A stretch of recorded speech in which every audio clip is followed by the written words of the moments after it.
Welcome to Crash Concepts, where the economy, energy, and the environment are explored. Up next, fresh ideas and insights into the factors that are driving the world and shaping your future. Presenting information you can't afford to live without, here's Chris Martenson. Welcome to this Peak Prosperity Podcast. I am your host, Chris Martenson. Now, in the Crash Course, we discuss many things, and everything is important to some degree. Water, however, is among the most important topics in substances there is. As our next guest says, you can find substitutes for oil and coal if you want to, but there is no substitute for water. So it's time we shined a brighter light on this important topic, and that's what we're going to do today. So joining us is Sandra Postel, a world-renowned water expert who I've had the pleasure of meeting and working with in the past as a post-carbon fellow back in 2009, I think that might have been. Sandra's worked on water issues for 30 years, and in her flagship book, the award-winning Last Oasis, she really dove in and did a great job talking about many of the things that we are experiencing today. She also directs the independent Global Water Policy Project and lectures, writes, consults on global water issues. And she's a former National Geographic Fellow. She's co-creator of Change the Course, the National Freshwater Conservation and Restoration Initiative pioneered by National Geographic and its partners, which has restored billions of gallons of water to depleted rivers and wetlands. She's written some 20 op-ed features. They've appeared in more than 30 newspapers, all the big ones you've heard of, and is a frequent speaker and lecturer. You might have seen her on BBC's Planet Earth series, Leonardo DiCaprio's 11th Hour, or National Geographic's Breakthrough series. Sandra, welcome. Well, thank you, Chris. It's a pleasure to be here with you. Well, thanks. We have a lot of people who are very interested in water on our website and among our listenership. So before we dive into that, tell us about your career. Where and how did you start, and what do you spend most of your time working on today? Well, I've been working on water for a long time. I was one of those young people, ever since I was a teenager, that really knew I wanted to do something on behalf of the earth. The water piece, came into focus for me a bit later. After I graduated, actually got my graduate degree at Duke, and my first job was out in California, which had just come off of a multi-year drought, not unlike the one that they're going through now. And I got, put on the water projects and just got very engaged with water, the importance of water conservation, how water is needed not only for humans but for nature. And then I joined the World Watch Institute. Again, I was still in my 20s, so still really kind of developing and learning my ideas about water, but had a chance to really look at the global landscape around water at the World Watch Institute, and wrote my first papers and books there, and really sort of dug deep into these issues, and particularly how water is not always where we need it, when we need it, and what does that mean for food security, for our economies, and, of course, for the health of the natural environment that we depend on for so many things, as well as social and political stability. Water is sort of a lens, in a way, through which I look at the world. And it's a fascinating way to look at the world, because many things that we don't associate with water really have water, as an underpinning. And so I've just had a great time over 30 years learning more about how water shapes our world and how important it's going to be to figure out how to secure water for people, for our economies, and for nature going forward, particularly with climate change. Now, such an important part of that picture. Now, it's certainly true that water has the opportunity to replenish itself. It comes out of the sky, thankfully, like it does here in New England, more often than where you currently reside at this point. But when we're talking water, we're really talking fresh water. So let's start at the top for our listeners. Really, fresh water, I was always coached, even in grade school, that if to save water meant turning the tap off in between, while I was brushing my teeth and rinsing. That's certainly important. But really, who are the big users of water in our world today? Well, first, you raise a very important fundamental point that water is renewable, thanks to the water cycle, which we all learned about in probably 5th or 6th grade, but it is also finite, so it's only available in a finite amount. And if we go beyond that amount, we're in an unsustainable situation.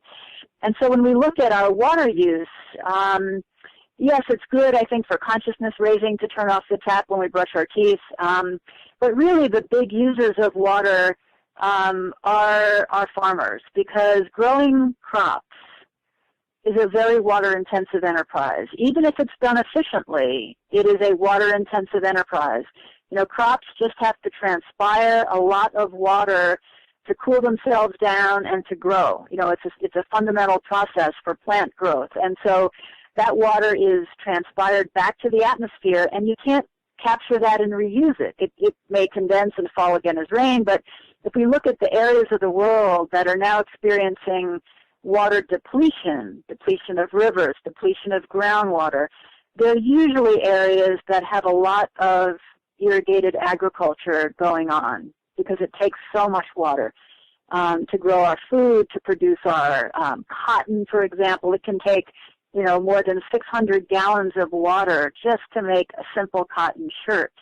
That's as much water as you probably use at home in a week just to make one cotton shirt. So our lifestyles take a lot of water, but again, diet and things that require growing plants in the field really are the big water consumers for most of us.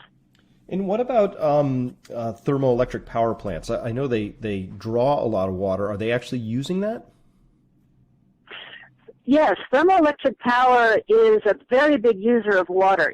And again, not to get too technical here, but it's important to distinguish between water that's consumed and water that's used, because we tend to use them interchangeably, those phrases, but in fact, from a hydrologic standpoint, there's an important difference. The plant that's transpiring water is consuming water, because you can't take that water and recycle it and use it again right away. It's not in our control anymore. Whereas water that's taken out of a river to cool a power plant, coal plant, or a nuclear plant, is run through the plant, cools it down, and then usually is put back in the same river as it was drawn from, with very little water lost in the process. A small amount is lost in the process. Now, that's for most of those systems. There are some that use a different system that take less water out, but recycle and reuse it and consume it. But as a consequence, we don't think of thermoelectric power as consuming a lot of water, but it is, in the United States, the biggest user of water. And so more water is withdrawn from rivers and lakes to cool power plants, thermoelectric power plants, than any other use. And so even though it's not a consumption of water, it's a big user of water. And it also, if we look at Indian, you know, a plant like Indian Point north of New York, for example, something like 1 billion fish, you know, get entrained in that cooling intake and are killed in the process of cooling that power plant. So it's not without a footprint, in a sense. It's not without an important impact. It's just not a consumptive use of water like agriculture is. Right. So when we hear about China tossing up a coal-fired plant a week, that's not really going to impact their overall need for water all that much. I mean, certainly some evaporates if they've got cooling towers, but not a lot. Yeah, and again, it depends on the type of power plant, whether it's a recirculating kind or what we call a once-through kind. The once-through kind, you take it out, you put it back. The evaporative cooling or recirculating cooling, you tend to take a little bit less, but then you lose more to consumption as a result. So it kind of depends where you are. Yeah. Oh, interesting. Okay. So you recently said then that if an alarm bell was needed to focus global attention on water security, it has rung. What did you mean by that? Well, I was writing about the fact that for the last 2 years, the World Economic Forum, which meets every year in Davos, Switzerland, and does, as a sort of a prelude to that meeting, they do an assessment of water risk and what are the big drivers and factors contributing to risk to our global economy and to society at large. And for the last 2 years, they have different categories of this, and for the last 2 years, water crises made the top of one of those lists. This year, they ranked water crises as the top global risk for the next decade. And, of course, right behind that were things that relate to water. Our failure to adequately mitigate and prepare for climate change, extreme weather, food crises. So water, in a sense, is at the heart of a lot of these risks, but is even topping itself some of those global threats. And the point of an economic forum like Davos to raise water, why are they doing that? What is that? How do they use that in their proceedings? Well, the World Economic Forum includes among its members, heads of state, chief executive officers of big companies, civic leaders. So it's a diverse group of world leaders in a sense that are concerned with human well-being, are concerned with social stability and progress, and of course also risks to business. And so this assessment is really to shine a light on some of those underlying risks that society might be facing, and that maybe isn't adequately dealing with. So last year when water topped the list, right behind it was weapons of mass destruction and the spread of infectious diseases. Mm-hmm. So it's really kind of looking systemically at these problems and asking, well, which ones are likely to, cause society, the most risk over whatever time frame they're looking at. So I think water coming to the top of this was fairly new. Water's been in the rankings here and there over the last 15 years or so, but to rise to the top of two of these rankings 2 years in a row suggests that the business world is taking notice of this, that water is so fundamental, not only to business, but to social stability, which of course affects business. And so, the business world is very much taking notice, which I think is new, not brand new, but when I first started working on water issues, it really didn't have that kind of attention. But it does now, and I think for very good reason. Well, now, was there any particular incident or set of incidents that caused water to float to the top of that concern list this year?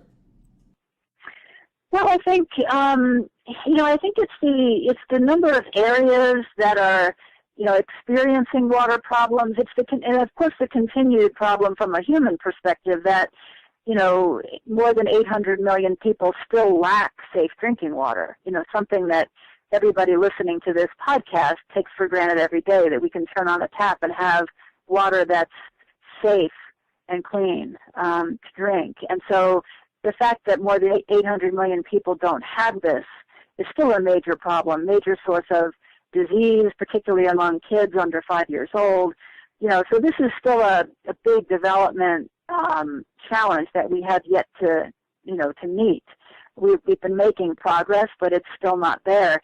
And then, of course, the competition for water that arises when you have increasing scarcity, competition, between cities and farms within an area, competition between states and provinces within the same country, and then, of course, competition and tensions between countries that share rivers. And so, these are fundamental concerns, I think, going forward. And we still have, rising population, rising economic growth, rising water demand against this finite supply. And so just, navigating that tricky course going ahead is the challenge. Now, I've heard it said that sometimes when a country imports wheat, for example, they're really importing water. A lot of water goes into growing wheat, and so I'm wondering, when I was reading, Sandra, like these UN projections that say, oh my gosh, by 2050, here's how much more food we're going to have to grow. And of course, I talked to the soil scientists, and they're like, oh yeah, but this is on increasingly degraded lands. I'm wondering, when they're putting together those gigantic food forecasts, which of course, it's a forecast, could go either way, but when they're putting that together, are they talking to someone on your side of the fence about water?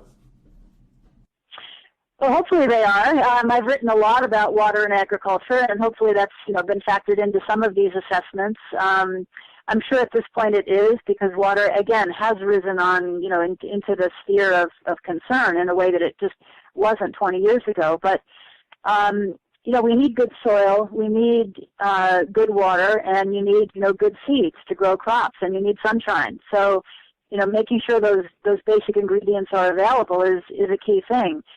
For me, the silver lining in the water picture is that we haven't really begun to tap the potential to use water more productively. Water has been heavily, heavily subsidized, particularly in agriculture. And so there's been little incentive for farmers, to invest in the more efficient irrigation technologies, to grow crops that are more, appropriate to the climate. Resetting the signals and getting those signals more aligned with reality, I think could move us, toward a more productive agricultural sector with regard to water in a major way. We just have not begun to tap that yet. And so the silver lining is that we have so much we can do that we've barely begun to do. Well, let's talk about some of that then. I'm very interested in this side. What are some of the things we can do besides, I don't know, stop trying to grow stuff in deserts, which seems like probably a bad idea, particularly for Saudi Arabia using an ancient aquifer to do that. But assuming we've that's not the low-hanging fruit you're talking about, what are the sort of practices that we could put in place and or technologies that are sitting there but are not maybe yet widely adopted? Well, there are a bunch of them, and the key thing is to make productive use of water. If you think about flooding, a field, only a portion of that water is actually getting to the roots of a plant that is going to use that water to grow. The rest of it is either going to, run through the soil, maybe recharge the aquifer below, maybe run off the field and join, a river downstream, maybe evaporate back to the atmosphere off the soil, doing no good really for anything. And so getting more productive with that water would mean delivering it more efficiently to the roots of the plant. So one technology that's able to do that is drip irrigation, where you deliver just the volume of water the plant needs. You deliver it to the roots of the plant, either on the soil, below the soil, and then the plant transpires that water, so you're reducing evaporative losses that aren't serving any purpose, and you're channeling that water to the roots where it can transpire and help the plant grow. And so that's a beneficial use of the water that's consumed. And so more of that can mean, well, we can take less water out of that river if we can grow the plants using less water. So that allows us, if we choose, to leave more water in a river. So some of the projects that Might Change the Course program has been working on involve that kind of activity. Let's put in drip irrigation, which allows us to grow those same crops with less water, leaving more for the river. And so as we try to balance human water uses with the needs for nature to have water, that's a great technology. And again, it has to be accompanied by policies that say, yes, we do want to leave more water in the river. How can we do that and still keep agriculture productive? And that's one great way to do it. Now, just to finish one more point, I think one of the big frontiers now in agriculture, particularly irrigated agriculture, is going to be, marrying information technology with efficiency technology. We've seen this in our cars. There's sensors. We can have sensors in soils that let us know, how much water is in that soil. When does that crop need another irrigation, and how much water does it need? So, and then deliver that water very efficiently. So if if you can marry real-time weather monitoring with efficient technologies to deliver the water and know exactly when the crop needs irrigation water and how much it needs, well, that can save a lot of water.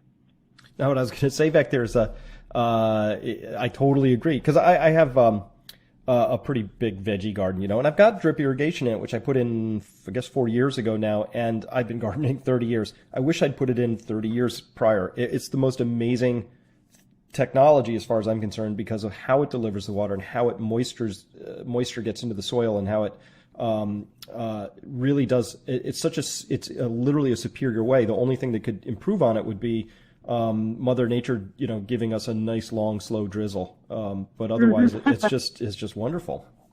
Mm-hmm. Exactly. Yeah.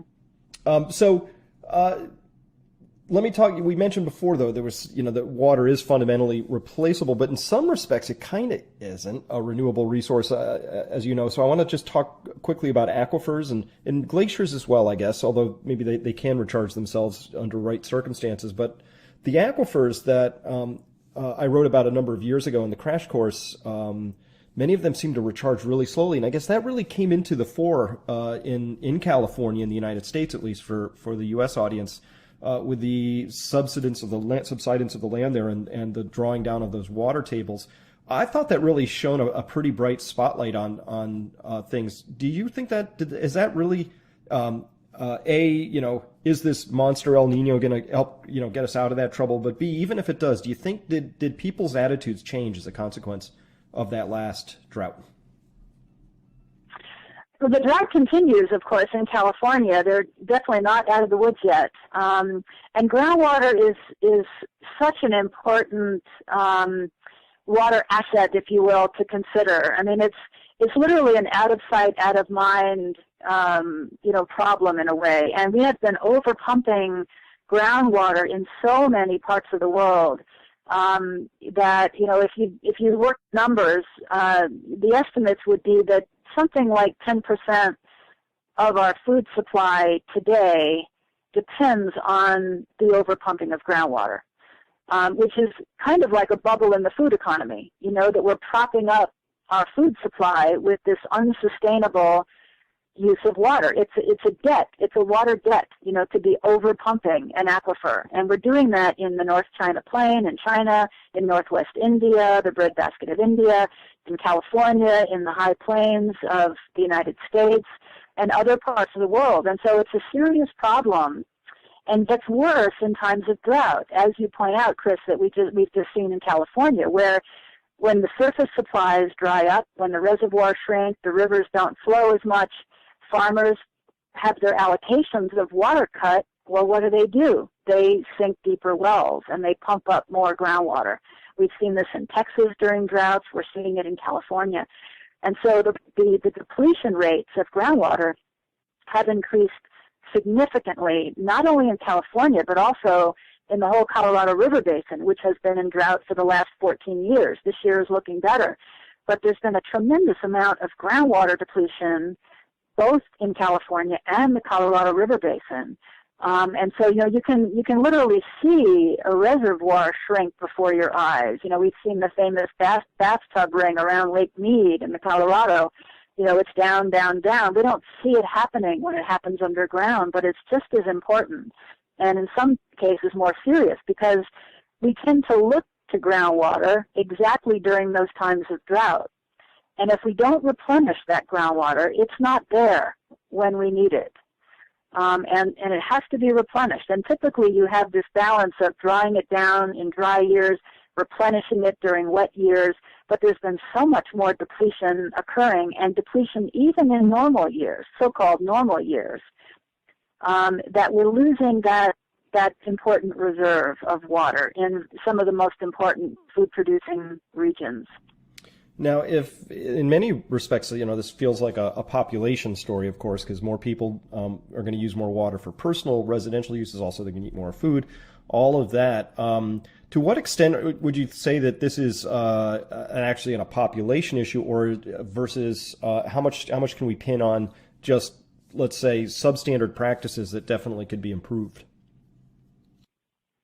Well, it's population, it's consumption, and it's technology, and it's the failure of policy to, really move us toward a more, water efficient set of practices in agriculture. So it's really all of those things.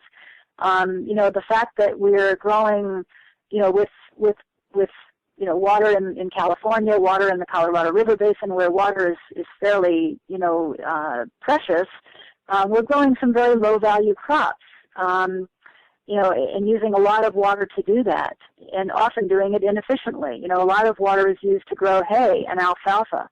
Some of it, a good portion of it, is actually, used to grow alfalfa, which is then shipped to countries like China to support their dairy industry. So in a sense, we're exporting Colorado River water to China in the form of alfalfa so that they can support their dairy industry and have the alfalfa grown here. And again, it's not because farmers are unpatriotic or bad people or anything like that. They're responding to incentives, right? And so it's very important with water that we begin to create other opportunities for water. If farmers could make as much income by selling water to an urban area or selling water to a conservation organization or a water trust in order to put that water back to depleted ecosystems, they would do that, right? It's an economic decision. And so it's up to policy and public officials that are overseeing our water supplies to make the laws and practices work for the benefit of a sustainable water future. And right now we're just not doing that. The subsidies are great, and the water laws essentially are grounded in something called, prior appropriation and beneficial use, which means use it or lose it. So if you have a water right, you basically need to show that you're using it, or you could risk losing it.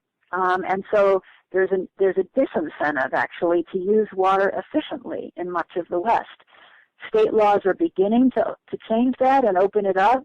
We're beginning to see the idea of marketing water a bit more, but there's still a long way to go with that. And so we have some sort of really crazy practices around water, particularly in the West. Now, this raises an interesting intersection here because I love what you said. People do respond to incentives, and I don't think it's wrong or inappropriate for people to respond to incentives. If you don't like how people are responding, you need different incentives is usually the answer. But speaking about that, I know there's been a lot of moves to privatize water. Thinking back to some of the heavy-duty money crowd at Davos, some of them must have been rubbing their hands thinking about how to monetize water and sell it back to everybody. But let me also say, certainly water projects, they're not free. Are you at all concerned about the move of corporations and other privatization efforts in water, or could that be a good thing because it'll help align incentives properly? I am not in favor of privatization of water, and that's because water is so much more than a commodity. It is the basis of life. It is needed, by every living thing on the earth, and so you don't want to privatize that. To me, it's the government's job as custodian of the public trust in water. There's a public trust in water, and the government is really the custodian of that public trust. I think it's fine to have governments contract with private companies, of course, to check for the leaks in the system, to install the drip irrigation systems. Private sector has a lot to bring to water management, but the ownership and the oversight of water, I believe, needs to remain to an entity that is accountable to the general public, not to shareholders. And again, it's because of water's importance. It is essential to life. So it's very different from any other commodity we can think of for that reason. And I believe it needs to remain under the umbrella of a public entity that's accountable to the general public, so governments in particular. Again, that's not to say that there's not a role for the private sector. There absolutely is in many, many ways. But again, that accountability question is key. I agree. I totally agree. Now, you mentioned this idea of growing alfalfa in one hemisphere and shipping it all the way to the other to support cows, for instance, and milk and dairy production. And I've heard the same thing about Saudi Arabia buying certain parts of land specifically to grow hay, ship it back for their uses in Saudi Arabia. And I know Saudi Arabia has an enormous desalination set of projects undergoing at this point. That they've obviously got clear water issues going on there. When you look at desalination, is this like an interesting addition to the water story? Could it really be a cure in the case of a super dedicated country like Saudi Arabia, or is it a pipe dream? Well, in a country like Saudi Arabia and the Persian Gulf countries in general, it's a lifeline. Saudi Arabia completely overtapped its aquifers in a really kind of crazy situation back in the 70s and 80s. The Saudis decided it would be important for them to become self-sufficient in food production. This was when we had, oil embargoes going on. So, they had that in mind, that there could be a food embargo against them at some point. Better to become self-sufficient in grain. So they basically started, tapping all their deep aquifers to grow wheat in the desert. And they not only became self-sufficient in wheat, they were actually exporting wheat from Saudi Arabia. Well, they completely depleted their groundwater supplies in doing this, and really had to end that whole program. And of course, drinking water, they have no rivers there, so they were building desalination plants, and the groundwater was mostly used for irrigation of that wheat. But they built desalination plants to provide for their drinking water. So in countries like the Persian Gulf, including Saudi Arabia, I think desalination definitely has a place. There's no rain there, so people living there need to have drinking water, and desalination can make sense. About half of the desalination around the world now is in those Persian Gulf countries. But and island nations are in the same category. They don't have rivers necessarily, so they need to have some way to get water. So there's a place for desalination.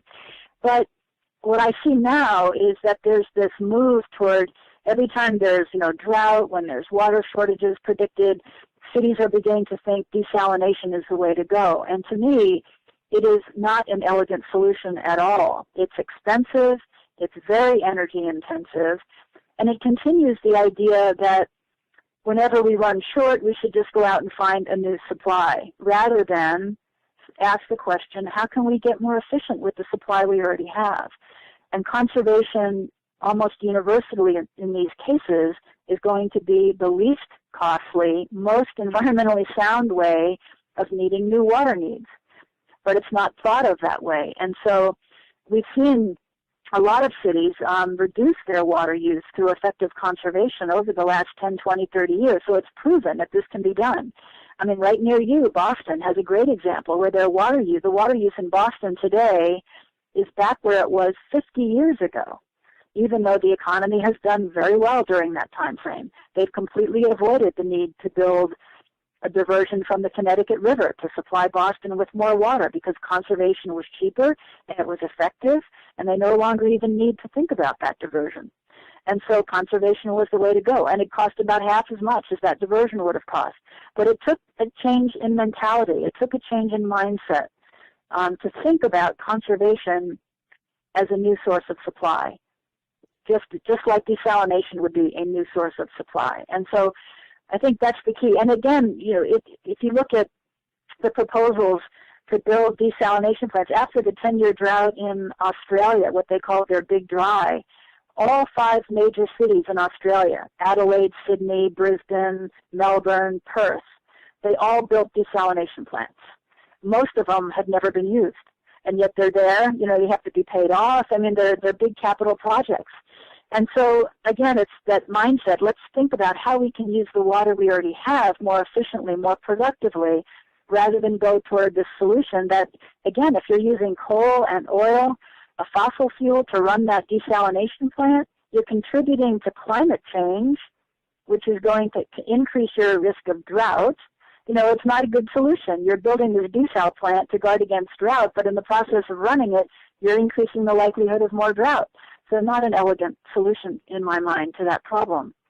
Well, now let's talk about the climate change aspect of this, and I'm particularly interested in what appears to this layman's eye. The glaciers of the world are retreating in most places that I've looked at, and a lot of places actually really heavily depend on those glaciers. I guess the Tibetan Plateau, the Himalayas being a gigantic example, but maybe lesser ones in certain places in South America too. As you look around the world with the glaciers, are there any bright red flashing warning signs? Or are we kind of at a yellow or worried stage? Where are we with respect to that part of the story? Well, in terms of glaciers in particular, I'm very serious concerns because, something like 2 billion people in the world depend on river flows that originate from glaciers, again, mostly in that Himalayan Tibetan Plateau area. The Yellow River, the Yangtze River, the Ganges, the Brahmaputra, the Mekong, they all come out of those glaciated areas in the Himalaya Tibetan Plateau. And so for a time, as the glaciers, melt, there would likely be more water in those rivers, increasing flood risks to some extent. But then those rivers will diminish over time as the glaciers that feed them had shrunk. And so it's a very serious concern for those regions. And again, a couple billion people and lots of irrigated agriculture that depend on those rivers. You raise an important point about climate change and water, which is that if you think about climate change and how we're going to experience climate change, most of it will be through the water cycle and through changes in the water cycle. And we're seeing signs of this already. What's happening is as climate warms, as the atmosphere warms, it expands. This is just basic physics. It expands, and so it can hold more moisture. And so what that means is that wet areas are likely to get wetter. There'll be more intense rainstorms, more intense precipitation episodes in those areas, and dry areas will get drier. Both precipitation and evaporation rates will change as a result of that atmosphere able to hold more moisture. And so we're starting to see that already. That how many times in the last couple of years have we heard, there's been another 100-year flood, and it's been the second one in 10 years or something. We're starting to see these extreme events occur more often. And it's because the water cycle, in a sense, is speeding up. And that's going to have profound implications for people everywhere, whether you're living in a wet area or an arid area. It's going to change the way water cycles through the land and the way water cycles through the atmosphere. South Carolina this past year saw floods they couldn't believe. And more places, it almost seemed like 2015, even before it was out, it was just being considered the year of wild and crazy weather. And so getting ready for that and preparing for that is so important. This is likely what we're going to see are these weather extremes more and more, and preparing for that. So one of the things I'm starting to work on now is this idea of how do we think about natural systems to help us add resilience in this time of climate change. In other words, if we're going to have to prepare for more flooding and more drought, well, how do we repair the water cycle? How do we make use of natural systems, whether it's floodplains, groundwater aquifers, river systems, wetlands, to help us become more resilient to these changes? And I think there's a lot of potential there to do that. We're just coming off of this age of water engineering, the big dams, the big canals, the big dikes to control floods, the big diversion systems to move water around. It's been a very engineering-intensive century. But we've really not looked at nature's work in the way that we could. The fact that nature is cleaning water whenever it runs through a wetland, it's absorbing and storing water whenever we allow a river to connect to its floodplain. It recharges groundwater, which we can then tap during times of drought. We've really been substituting civil engineering for ecological engineering, nature's engineering. And in some sense, we have to rebalance that because I think it's nature's piece of it that's going to give us the resilience we're going to need to deal with climate impacts. I completely agree. I love this line of thinking in the language because I use the word resilience a lot, and unfortunately, resilience isn't the same thing as cost effective or efficient or super engineering. Look, we move the water really efficiently from A to B. 30 years ago, I was on this traveling school program called Audubon Expedition Institute, and we used to go hang out in the Everglades. And of course, they would just tour us around these canals. They made a lot of sense. Look, there's these canals, very easy to cut, but it changed the hydrology of the entire region. Which they're still struggling with. So it looked like a good idea, but moving water quickly and efficiently is not the same thing as resiliently. And so what you're saying is that when the water cycle is impacted by these big events that happen, whether it's too little water or too much water falling, we need that capability of either, in the case of too little water, having extra reserves on hand, and in the case of too much falling, we need to have those buffers that can absorb it and manage it in the ways that it could be, or we'll just keep experiencing 1,000-year floods with 1,000-year losses.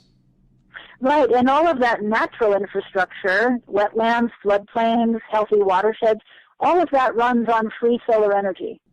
Whereas all of the man-made alternatives, the treatment plants, the levees, the canals, all of that takes energy to run and maintain. Nature's work is done with free solar energy. So, it's a win-win in a lot of ways. So I think beginning to rethink our relationship to that water cycle and how we live, with a healthier water cycle, I think is going to be really important to us.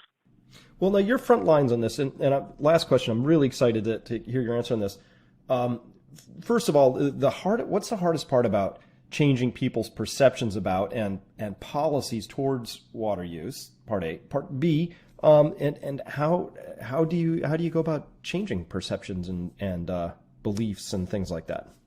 Oh, it's a really good question, Chris. I think we're so lucky and we're so privileged to be able to not think about water in most of the aspects of our lives. We literally turn on a tap and there it is.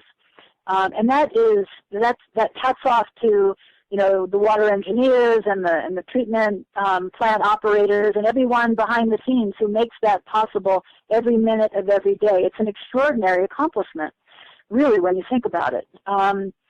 And yet water is so much more. It is necessary to grow our food, to make our clothes. Where do we go when we want to rejuvenate ourselves, to have some vacation time? We go to water, whether it's the ocean or a lake or a river, we go to water because it's rejuvenating. So the natural piece is so important too. So we connect in these ways, but we don't really consciously think about how our everyday lives are impacting the water out there. And so I think in some ways it's connecting people, and that's where our Change the Course initiative really is about. It's engaging people in understanding not only how water works, but how their everyday lifestyle requires so much more water than we would think. If you're an average American, holding up your lifestyle takes about 2,000 gallons of water a day. Only 5 or 10% of that is your home water use. The rest is your diet, your energy, your purchase of, cars and clothes and computers and books and everything else. And so it's a lot of water, and we don't think about it that way. And once we realize how much more our water footprint is than just, turning on the tap to brush our teeth, well, that's a good thing because it allows us to be involved in making some better choices. Do we really need 30 T-shirts in our closet? Probably not. Do we really, so saving energy saves water. Every time we recycle, we're saving water. Every time we choose to have, something other than a water-intensive food item, like, the classic, hamburger or whatever, we're saving water. So it gives us a lot more choices to be part of the solution. And then the idea that we can, if we get serious about it, we can return water to nature. It's not necessarily a one-way trip. That if we can, as a society, decide we want water to be flowing in our rivers. We don't want to see a dry Colorado or a dry Rio Grande or a dry anything. We want water to be where it's supposed to be. And we can make a choice as a society to do that. And so what we're trying to do in Change the Course is involve everyone in those. We're trying to build a movement, really, of water stewardship that says, we all are part of this challenge together, whether we're an individual, a business, or a conservation organization that can help us get that water back. And so we're trying to educate, engage, and get restore water back to natural systems. And we've returned at this point about 5 billion gallons. And while it's just a drop in the bucket, it's been an important contribution to those wetlands, rivers, deltas that have gotten that extra water. It's made a difference. Well, thank you so much for doing that and bringing and leading those efforts. I know on my side, working with even just simple economic terms, people do have a little difficulty with the long term. Just look at maybe the municipal pension plans in a variety of cities we could point to. It's mystifying. So when times are good, people forget about it. And when times are bad, they sort of freeze up and then forget about the bad times as soon as the good times come back. So it's a real change effort to get people to say, look, we're not here just to conserve some water so that in 10 minutes somebody can forget that was conserved water and say, hey, look at all this water we can use. It's instead finding a balance between ourselves and the world around us, so that that balance includes not just humans, but of course all life that needs that, and healthy ecosystems. Because my work is never about just how do we use every last scrap and morsel for human purposes. That doesn't fit my view. I don't believe it fits yours. So that's a real change effort to get people to start thinking more. How would I put this? In a sort of a stewardship rather than an extractive mode of thinking. Yeah, and we have at this point close to 170,000 people who have, in a sense, pledged to do something to conserve water in their daily life. That's really all you need to do to join Change the Course, right? Is make a pledge to do something in your life to shrink your personal water footprint. And our promise is for everyone who makes that pledge, we will return 1,000 gallons of water to a depleted ecosystem. And so we have a community of 170,000 people who have done that and who we communicate with to stay engaged with around freshwater issues. So we are slowly building that movement. Nearly a couple dozen, at this point, 2 dozen businesses that have signed on with us. Again, to try to rebalance that water for nature, water for people, water for nature picture. So we're building this movement slowly but surely, and to me it's very inspiring because again we all use water and we all can be part of stewarding it in a wiser way. Well, I love it. So for people listening, how can they be the 170,000th and first person to sign up? Yeah, thank you. A couple of ways. One is to go to changethecourse.us, changethecourse.us. Another is to text river, the word river, to 77177, which will, allow you to make that pledge and join Change the Course in that way. So either the website or just texting river to 77177. Well, fantastic. And Sandra, is there any other way that people can follow you and your important work? I of course have a website. I need to get more engaged in social media, which I'm going to be doing. I'm starting to work on a book, and so I need to, stop doing so much research and get a little more engaged in social media work. But most of my work is with Change the Course, and we have a very active, social media program as part of the initiative. So I'm present there, just not quite as visible as I should be as Sandra Postel. So. Well, thank you for that. Thank you for your work. Thank you for your time today. And I certainly hope we can re-engage on this at some point. And we're going to send a bunch of people over to Change the Course. So please keep up the great work. And it's been wonderful talking with you. Likewise, Chris. Thank you so much for this. I really enjoyed it.